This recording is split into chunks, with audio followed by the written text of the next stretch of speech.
ვახტანგ კაპანაძე, GeoCase-ის სამხედრო ანალიტიკოსია ჩვენი სტუმარი. მოგესალმებით, ბატონო ვახტანგ. საღამოშიდობით მიესალმებით გამაყურებელს. ნახეთ როგორ შეიცვალა მთელი ეს კარტები, როგორც პუტინს ეუბნებოდა ხოლმე ტრამპი, რომ კარტები პუტინის ხელშიაო, აღმოჩნდა რომ სულაც არ იყო ასე და აგულიანებდა. აღმოჩნდა რომ კარტები საბოლოოდ უკრაინის ხელშია. ეს მოლაპარაკებები ყოველ შემთხვევაში წინაპირობა ასე დგას. ახლა პუტინია მიმწყეული სადღაც და ჩავა საკითხი უდგას. ასე ხედავთ თქვენ ამას? ვერ დაგეთანხმებით, კარტები იყო პუტინის ხელში, მაგრამ სწორი თამაშის შედეგად ზელენსკიმ მოახერხა ის რომ ის უპირატესობა რაც კი გააჩნდა პუტინს აბსოლუტურად ნოლამდე დაიყვანდა. ახლა ნამდვილად გეთანხმებით რომ უპირატესობა ნამდვილად არის უკრაინის მხარეს, ესა უკრაინის დიპლომატიის და უშუალოდ ზელენსკის წარმატება, მაგრამ საკმაოდ კარგი დასკვნები გამოიტანა იმ შეხვედრებიდან ოვალურ კაბინეტში და ესე გადაალაგა თავისი ნაბიჯები. მე ნამდვილად დარწმუნებული ამაში მას ევროპელი პარტნიორები დაეხმარნენ და აი ამ შემთხვევაში აღმოჩნდა ის რომ ეხლა ის ფორა რომელიც ქონდა მიცემული და საკმაოდ დიდი ფორა მიცემული ტრამპის მიერ პუტინს ეს მთლიანად არის განიავებული. სხვადასხვა ტრამპის პუტინის ავტორიტეტის და სტატუსის დეგრადაცია ძალიან კარგად გამოჩნდა იმ 9 მაისის რაღაცა სამარცხნო აღლუმზე. გრანდიოზულს რომ აპირებდა, ხო? მე უბრალოდ შეგახსენებთ რომ 2010 წელს წითელ მოედანზე მარშირებდა დიდი ბრიტანეთის, საფრანგეთის, ამერიკის შეერთებული შტატების, უკრაინის, პოლონეთის შეერთებული ძალების დანაყოფები. ამჟამად აი რაზე შეიძლება საუბარი, როდესაც ჩრდილო კორეის და ჩინეთის და ასე შემდეგ იყო ან ვინმე მომიხსნას რა დამსახურება მიუძღვის დიდ სამამულო ომში თუ მეორე მსოფლიო ომში ბურკინა ფასოს და არ ვიცი მონღოლეთს გამარჯვებაში რა წვლილი შეიტანა. ნუ ჯანდაბას მონღოლეთმა ცხენები მაინც გააგზავნა და საბჭოთა ჯარში და რაღაც თბილი ტანსაცმელი.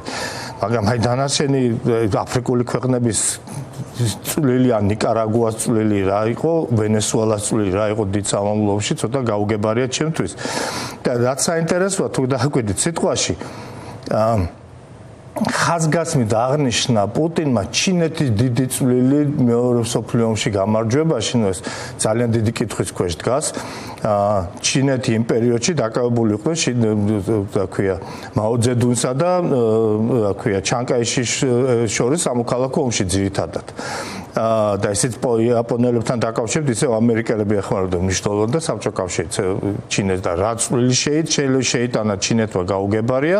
იმ დროს როცა ამერიკა არ გამოყო და მოიხსენია ზოგადად მოკავშირეების წვლილი და ასე შემდეგ.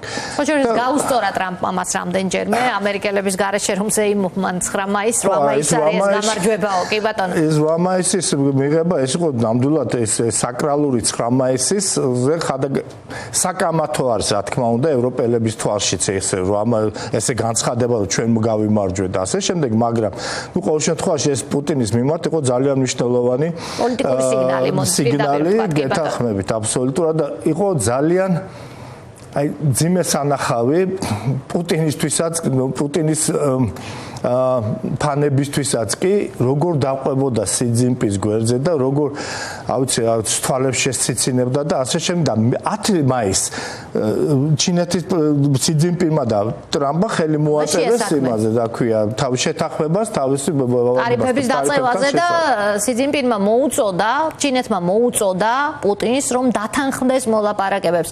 ამან კიდევ ერთხელ გამოაჩინა ჩინეთზე რუსეთის დამოკიდებულება ალბათ და კიდევ ერთხელ მოაჩინა ის რომ ისე დაალაგდა მსოფლიო ჩინეთიც კი რომ რაღაცნაირად აი ჩვენ ფსონებზე და კარტებზე ვსაუბრობდით რომ პუტინს ეს გასათამაშებელი კოზირიც არ დარჩა. ჩინეთიც აღმოჩნდა რომ დასავლეთის მხარეს არის ომის დასრულების საკითხში. რამ განაპირობა ეს ასე დაწყობა? ჩინეთზე მინდა ამ წუთას კითხოთ, ჩინეთის ინტერესი რა არის უკრაინა-რუსეთის ომში? უბრალოდ ყოველსა ინტერესი ჩინეთის არის რომ რაც უფრო დასუსტება რუსეთის ჩინეთის უკეთესია. დღეს რას ხედავთ ჩვენ რომ რუსეთი აბსოლუტურად ჩამოცილებული იქნა ევროპულ ტექნოლოგიას და გახდა უაღრესად დამოკიდებული ჩინურ ტექნოლოგიაზე, რომელიც კლონი და არც თუ ისე მაღალი ხარისხის ევროპული ტექნოლოგიების. და ამის გარდა მნიშვნელოვან ვასალურ მდგომარეობაში გადადის ჩინეთთან და მე არ გამოვრიცხავ რომ დღესაც ოპიუმის ომების და ბოქსერთა აჯანყების დროს რუსეთის მიერ ძალით ხელმოწერილი დოკუმენტის შორეულ აღმოსავლეთზე ჩინეთმა შესთავაზოს იგივე რაც ყირიმთან დაკავშირებით პუტინი მოითხოვს, იგივე მოითხოვს სი ძინპინმა და არ გამიკვირდება აბსოლუტურად და ნამდვილად არ ექნება რუსეთს იმის ძალა რომ შეეწინააღმდეგოს ჩინეთს. წყნარი ფარული ექსპანსია უკვე მიმდინარეობს. ფაქტურად ის ტერიტორია ჩინეთს აღებული აქვს ზოგადად, მაგრამ ოფიციალურად დე იურედ გაფორმებასაც შორი გზა არ უდგას. ეს ყველაფერი გამომდინარეობს იმ არასწორი ნაბიჯებით პუტინს, რომელსაც ქვია უკრაინასთან ომის დაწყება. სუნძისავს ხო ერთ ტრაქტატში შეიძლება საკმაოდ საკამათო იყოს მოსაზრება, მაგრამ თუ არ შეგიძლია სწრაფად გამარჯვება, მასე სწრაფად დამარცხდი, რომ მაქსიმალურად არ გამოიფიტო და რუსეთი ზუსტად აი მიმართულებით მიდის. მას ეგონა რომ სამდღეში მოიგებდა ამ ომს, ვერ მოიგო, ნუ იქ კიდევ ვინ აატყობინებდა ამას, რომ სამდღეში რუსეთს უკრაინასთან ომის მოგების შანსები ჰქონდა, ეს ცალკე საკითხია, მაგრამ იმის მერე ბევრი გადალაგება მოხდა რუსეთის არმიაში და პოლიტიკურ სპექტრშიც, მის ირგვლივ ხალხს გულისხმობ პრიგოჟინის ამბავი რომ გავიხსენოთ მხოლოდ ესეც კმარა ალბათ, მაგრამ დღეს პუტინი რამდენად რეალურად აფასებს ვითარებას ფრონტის ხაზზე, თქვენი აზრით, რამდენად აქვს მას ინფორმაცია და თქვენი შეფასებით ვის მხარეს არის დღეს უპირატესობა ფრონტის ხაზზე და დროის რა პერსპექტივაში? სამუშაოდ უპირატესობაზე ეს ოპერატიული სიტუაციის ვითარებას მივახელავდით, საინტერესო ერთი საკითხიც რომ ძალიან ძნელი პუტინი არის დილემის წინაშე. ცეცხლის შეწყვეტა ნიშნავს, რომ აი ეს მასა, რომელიც ყოფილი ზეკები და ციხიდან გამოშვებულები და აი ამ ომში საბრძოლო მოქმედებების სინდრომის მატარებელი ხალხი, ფსიქოლოგიურად საკმაოდ შერყეული ხალხი უკან დაბრუნდება, რომლებიც ხელფას იღებენ ახლა იმიტომ, რომ არიან წინა ხაზზე და უკან რომ დაბრუნდებიან, ამ მიღებები აღარ იქნებიან, უაღრესად თუ სოციალურ გარემოში, ხო? ეს უქმნის ძალიან დიდ შიდა საფრთხეს თვით უშუალოდ რუსეთს.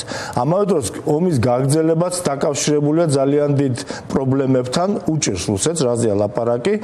მიუხედავად იმისა, რომ რაღაც გარკვეული აქტიურობა და ინიციატივები რაღაც მიმართულებებზე მას გააჩნია, მაგრამ ზოგადად პირველი რომ სტრატეგიული მიზნები ის მას ვერ მიაღწია და ვერც მიაღწევს, ოპერატიული მიზნებიდან ძალიან საკმაოდ შორს არის და აი ამ მოლაპარაკებებში, აი ამ თამაშებში ცდილობდა მიეღო ის, რაც ძალით ვერ მიიღო.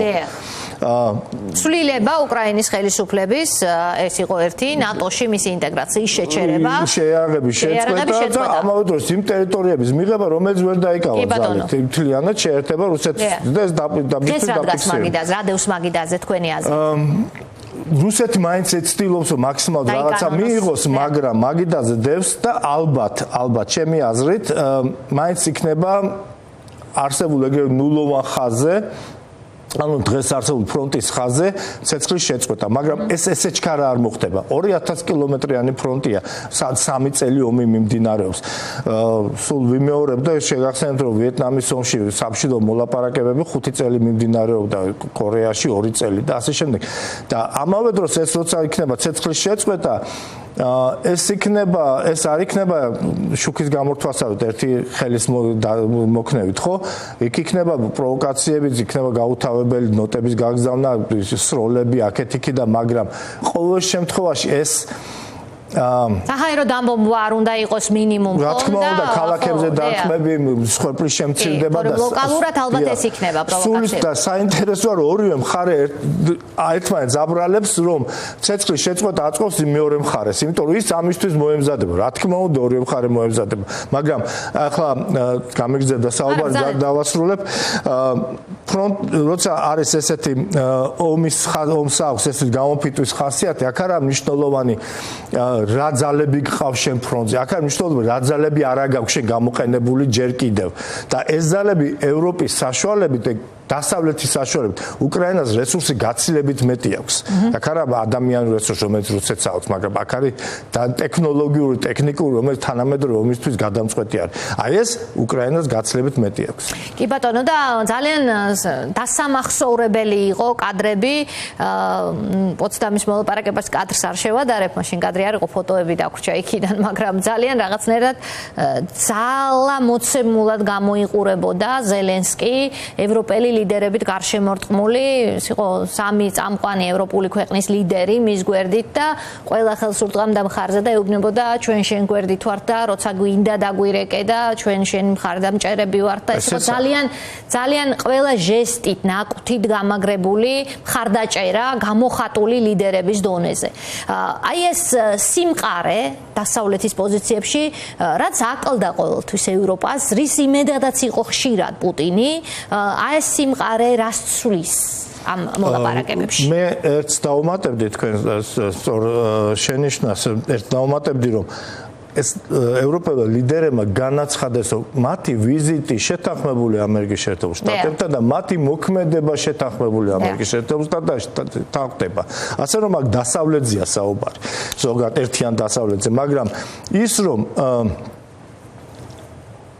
ბრიტანეთმა განაცხადა, რომ ბრიტანეთი იდგება უკრაინის გვერდით მანამ სანამ უკრაინა არ გაიმარჯვეს, ძალიან მნიშვნელოვანია. საუბარია დიდ ბრიტანეთს. ქვეყანაზე ძალიან დიდი ისტორია და ძალიან დიდი ეკონომიკური შესაძლებლობებით, ხო? გერმანიას რა შეუძლია სამხედრო თვალსაზრისით ძალიან ბევრს გვახსოვს და არც თუ ისე კარგად. ეს დიდი შესაძლებლობების ქვეყანა. საფრანგეთი. ეხლა წარმოიდგინეთ, რომ ჩვენ საუბრობთ ისეთ ქვეყნებზე, რომლებსაც სათითაოდ აღებული უფრო ძლიერია ეკონომიკურად ვიდრე მთლიანი რუსეთი.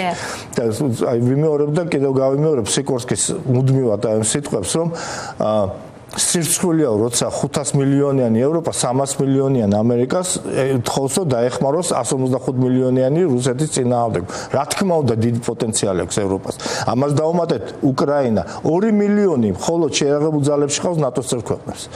უკრაინის გარეშე ვიძახია. ამას დავუმატოთ მილიონები გამოგზმედილი ერთ-ერთი ყველაზე ბრძოლისუნარიანი შეიარაღებული ძალები ამჟამად ევროპაში და წარმოიდგინეთ უკრაინის სახმელეთო ძალები გაძლიერებული და ციდან მხარდაჭერილი ევროპული საჰაერო ძალებით. რაზეა საუბარი? კი ბატონო და აქ ევროკავშირის უსაფრთხოების კომპონენტზე მინდა გავამახვილოთ თქვენი ყურადღება. აქამდე მსოფლიო იცნობდა ნატოს როგორც უსაფრთხოების გარანტორს, ამერიკას როგორც დასავლეთ, ანუ ევროატლანტიკურ ალიანსს, ევროპასთან მუდმივად მოქმედს. პირველად ტრამპის შემთხვევაში გაჩნდა ეს კითხვა, რომ გავიდეს შეერთებული შტატები ამ სივრციდან რა შვება ევროპა. შესაბამისად, ევროკავშირისთვის უსაფრთხოების კომპონენტის შეძენა რამდენ რეალურად მიგაჩნიათ და რომც მოიხსნას ამ წუთას დღის წესრიგიდან უკრაინის ნატოში ინტეგრაციის თემა, ჩვენ 100%-იანი დაპირება ვიცით, რომ უკრაინა აუცილებლად გახდება ევროკავშირის წევრი. თქვენ ახსენეთ მისი ბრძოლაში გამოვლილი სახმელეთო ჯარი, რომელიც პრინციპში ევროპის უსაფრთხოების ერთ-ერთი მთავარი გარანტორი იქნება სამომავლოდაც ალბათ. აი ეს არ მინდა დავსვა კითხვა, ასე ანაცვლებს, შეიძლება თუ არა ჩაანაცვლოს ნატო, მაგრამ არის რამე ალტერნატიული თავდაცვის მექანიზმი, აძლევს იგივე გარანტიებს უკრაინას, რასაც ნატო მისცემდა ახლა პოლიტიკურად? მაგალითად მოგიყვანთ სამხრეთ კორეას. ის არა ნატოს წევრი, მაგრამ ამერიკის შეერთებული შტატების არმია არის განლაგებული სამხრეთ კორეაში, რომელიც უდიდესი გარანტორი არის. ნატო არ არის სასურველი საბოლოო შედეგი. ნატო არის საშუალება საბოლოო სასურველ შედეგამდე მიღწევისთვის. შესაბამისად, დიახ, ნატო მნიშვნელოვანია, ნატო ძალიან კარგია, მაგრამ ჩემი დიდი პატივისცემის მიუხედავად, ახლა უკრაინისთვის არ არის მნიშვნელოვანი ლუქსემბურგის რომელი ბატალიონი მიიღებს უკრაინის დაცვაში მონაწილეობას, როდესაც ბრიტანეთთან შეიძლება პირდაპირ იგივე ამერიკასთან შეიძლება პირდაპირ შავი ზღვის ფორმატში თურქეთი, ბულგარეთი, რუმინეთი, არ ვიცი გერმანია, საფრანგეთი სათითაოდ ორმხრივი, რამოდენიმე მხრივი რეგიონალური შეთანხმებით ეს სრულიად საკმარისი იქნება შემაკავებელი ფაქტორისთვის. კი ბატონო, და სულ ბოლოს ჩვენ საკითხიც მინდა ვიკითხო, აი ამ მთელ ამბებში მსოფლიოს წამყვანი ქვეყნები რით არიან დაკავებული, ხომ? აი უკრაინა, რუსეთის ომის შეჩერებით და ამ ვითარებაში საქართველოს რომლის 20% ოკუპირებულია რუსეთის მიერ, რომლის მტრის დეფინიცია საქართველოს მოქალაქეების უმრავლესობაში არ შეცვლილა. დარწმუნებული ვარ ამაში. ეს არაერთხელ დატესტა სხვა შორის ივანიშვილის რეჟიმმა ბოდიშის კამპანიიდან დაწყებული დღემდე და აღმოჩნდა, რომ ეს არ შეცვლილა. ამ პირობებში წერილი, რომელიც გაიგზავნა ტრამპის სახელზე, თუ გაეცანით მას და არ ვიცი, მე მაინც შეერთებული შტატების სტრატეგიული პარტნიორობის ფარგლებში ქართული ჯარის განვითარებას თუ დავაკვირდებით, თქვენ უკეთ იტყვით ალბათ ამაზე, რა სიმაღლეებზე ავიდა საქართველოს შეიარაღებული ძალები სტრატეგიული პარტნიორის მხარდაჭერით და რას ვკარგავთ ასეთი მიმოწერებით სტრატეგიული პარტნიორობის გაუქმებით? საქართველოს ეროვნულ უსაფრთხოებას დღეს დგას ყველა დანარჩენ კომპონენტთან ერთად ძლიერ თავდაცვის უნარიანობასა და ძლიერ მოკავშირესთან ერთად ყოფნაში. სხვა ჩვენ გამოსავალი არ აქვს. ჩვენ უცებად უნდა გვყავდეთ ძლიერი მოკავშირე. და ეს მოკავშირე არ უნდა იყოს უხეშად ვიძახი რუსეთი, რომელიც როდის გაკეთდეს არის. ეს მოკავშირე უნდა იყოს, რომელიც დაინტერესებულია შენი რეგიონით, რომლისთვისაც შეხარ მნიშვნელოვანი და რომელსაც გააჩნია ძალა და ნება რაც თავარია მიიღოს მონაწილეობა შენ დახმარებაში. ჩვენ დიპლომატია ალბათ ძალიან აქტიურად უნდა მუშაობდეს იგივე დასავლეთის მიმართულებაზე, აი ამ რეალობაში იგივე თურქეთის მიმართულებაზე ძალიან აქტიურად უნდა მუშაობდეს. მე დარწმუნებული ვარ, რომ თურქეთს შეუძლია იგივე როლი შეასრულოს, რაც პოლონეთი ასრულებს უკრაინისთვის. და აი ამ მიმართულებით ძალიან აქტიურად უნდა ვიყოთ. სამწუხაროდ თითქოს აქტიურობას ესე ვერ ხედავ. ირიქით აქტიურობას ხედავთ. სამწუხაროდ დიდი მადლობა ვახტანგ კაპანაძეს, ჯეოქეისის სამხედრო ანალიტიკოს. გვერდთვებოდა კი არა და გსტუმრობდა პირდაპირ ეთერში გვერდთვებით ხოლმე და აი კარგია რომ გვესტუმრეთ. ასეთია